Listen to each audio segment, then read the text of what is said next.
कि एक बाप अपनी बेटी से बात नहीं कर सकता सेक्सुअलिटी पे, पर उसकी बहन बात कर सकती है, माँ बात कर सकती है।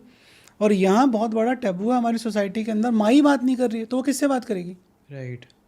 जब आप अपनी माँ से ही बात नहीं कर पा रहे हो, उसके साथ ही इतने ओपन अप नहीं हो, तो हस्बैंड के की तो बात ही दूसरी हो गई। तो सबसे पहले कम्युनिकेशन होता है माँ का। पेरेंटिंग बहुत ज़रूरी है सेक्स की, कि बेटा सेक्सुअली सेटिस्फेक्शन बहुत इंपॉर्टेंट चीज़ है, और यदि आप नहीं हो रहे हो तो हमें बताना।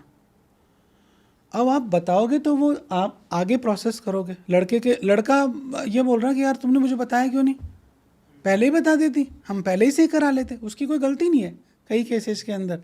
वो मेरे पास आता है, हम उसको 15 दिन की दवाई देते हैं, वो सही हो जाता है। पर आपको परफॉर्मेंस बढ़ाने के लिए बहुत सारी मेडिसिन आती है, मेल के लिए आती है, फीमेल के लिए आती है।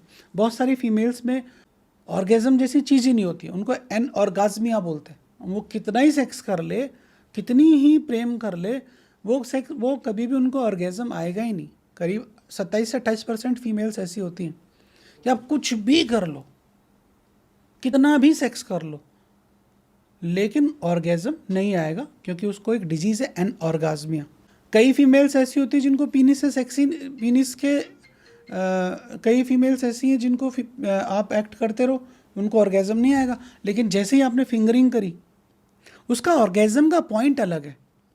आपने फिंगरिंग करी, आपने ओरल किया, आपने कोई ऐसा पॉइंट है, हो सकता है उसको निपल्स को सक करने से ऑर्गेज़म आ जाए। मतलब हर फीमेल की बॉडी अलग है।